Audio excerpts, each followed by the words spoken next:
Hi guys! Magandang araw sa ating lahat. Ito pong Gandigs Vlog. Ang video natin ngayon, itong sinabi ni BP Sara sa kanyang may mga nagtanong sa kanyang mga taga-suporta niya na ang sabi niya, meron daw siyang kakilala na 68 years old ay mukha ng bangkay. Diba? Ito guys, pakinggan natin ang kanyang sinabi. Wala akong pinapatamaan.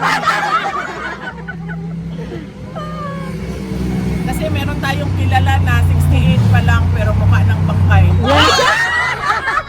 Kailan yan? Ano na kailan yun? So wala naman nagbago sa akin simula noong 2022. In fact, before 2022. Pareho lang yun.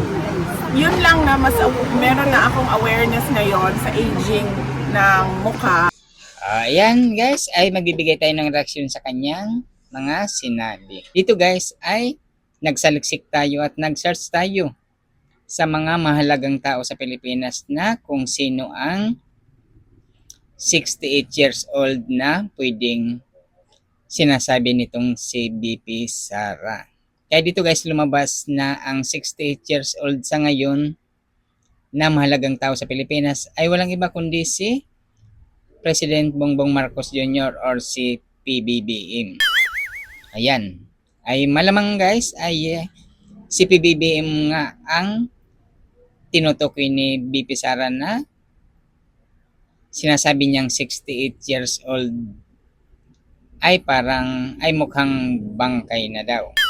So guys, kaya dapat bilang isang mataas na kanungkulan sa gobyerno or isang vice president ay dapat hindi niya binabanggit ang mga ganyang mga pananalita. Bakit? Kasi guys, napakarami tayong mga lolo't lola na nasa mga edad na ganyan na mga 68 years old na ngayon.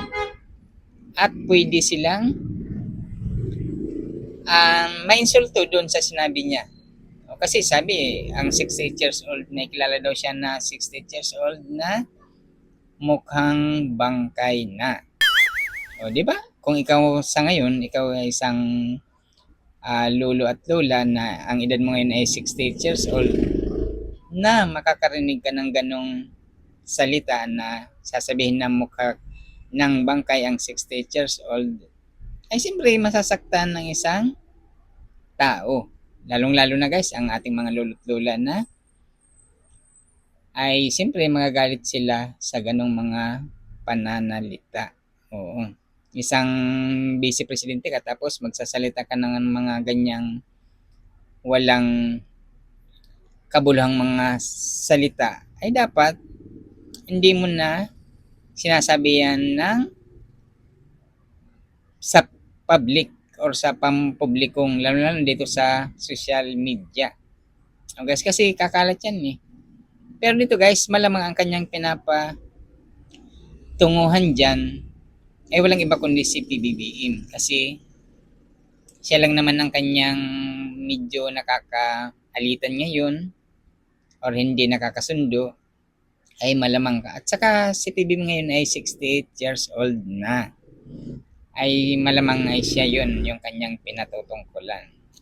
O, di ba? Wala naman siyang sinabi na kung sino, pero ang posibleng sinasabi niya doon sa kanyang sinasabi ay walang iba kundi itong si PBBM.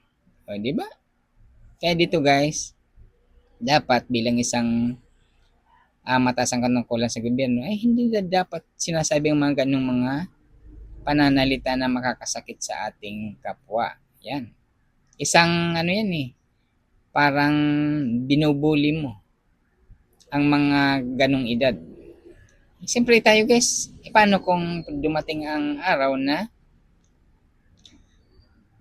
maging 68 years old din siya, itong si BP Sara, ano kayang magiging hitsura niya noon sa 68 years old siya? O di ba? Edi malamang mukhang bangkay din siya noon kung aabot na siya ng 68 years old. Kaya dapat ang mga ganong mga salita ay hindi na dapat yan sinasabi kahit man lang sabihin na katuwaan lang nila.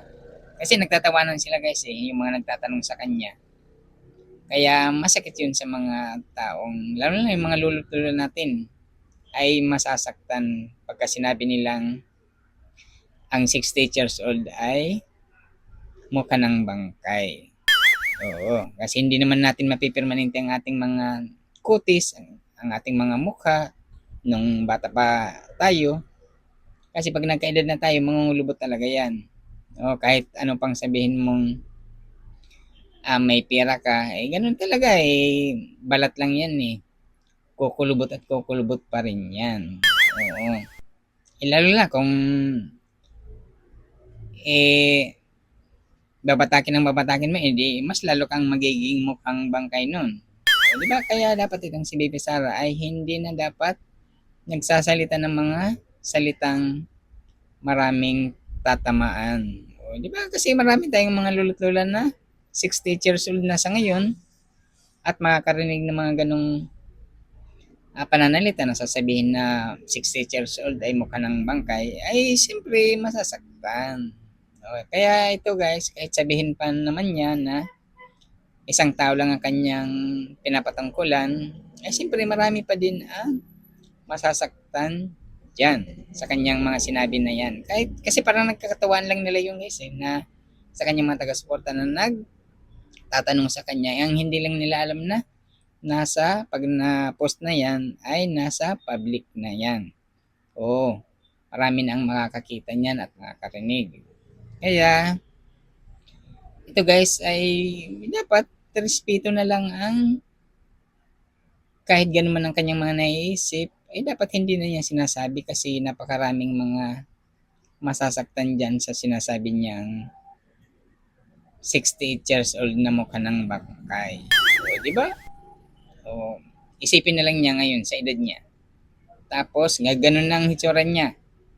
Lalo na, pag abot niya ng 60 years old, ano kayang magiging hitsura niya nun? O, dapat magtingin muna siya sa mga 60 years old kung ano na ang magiging hitsura. Siyempre, baka pagdating na ng 60 years old, ay balikan din siya ng ganong salita. Di siya din naman ang masasaktan. Di ba? Kaya guys, itong sinabi ni BP Sara ay mukhang hindi tayo natutuwa. Siyempre, kahit sabihin mo pang kalaban mo yan sa politika, ay dapat pipiliin mo din mga salitang hindi mo dapat sinasabi. Oo. Lalo na lang sa pampubliko guys or sa social media ay maraming masasaktan yan.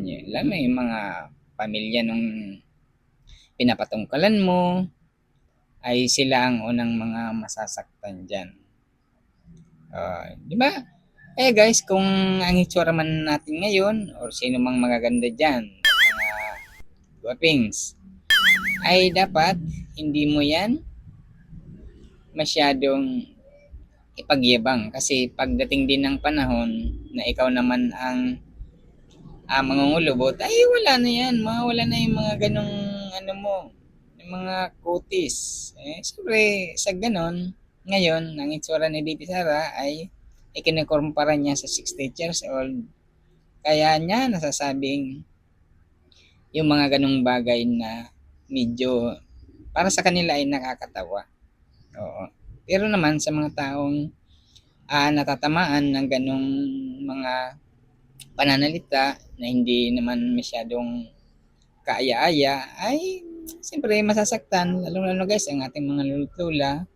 Siyempre, halimbawa 68 years old na ako ngayon tapos makakarinig ako ng ganong salita ay masasaktan talaga din ako o kahit naman sino guys. Siyempre, pag 68 ka na, kakaiba mo na talaga ang itsura mo kaya magiging hindi maganda pakinggan yung mga ganong bagay na sinasabi nitong si BP Sara. Guys, kaya dapat tayo man ay mga bata pa ngayon, isipin na lang natin kung pag-edad natin ng mga maging senior ka na, ay mag-iiba na talaga ang hitsura ng tao. Kahit ihambing mo na lang sa tatay niya. O halimbawa, ang tatay ni BP Sara, itong si PRRD, nung 68 years old. Kaya anong hitsura niya nun? O, siyempre, ganun naman. Oo, unahin niya muna ang mga magulang niya, kung ang edad ang 68 years old, kung ano ang itsura. Ay baka ganun din sa sinasabi niya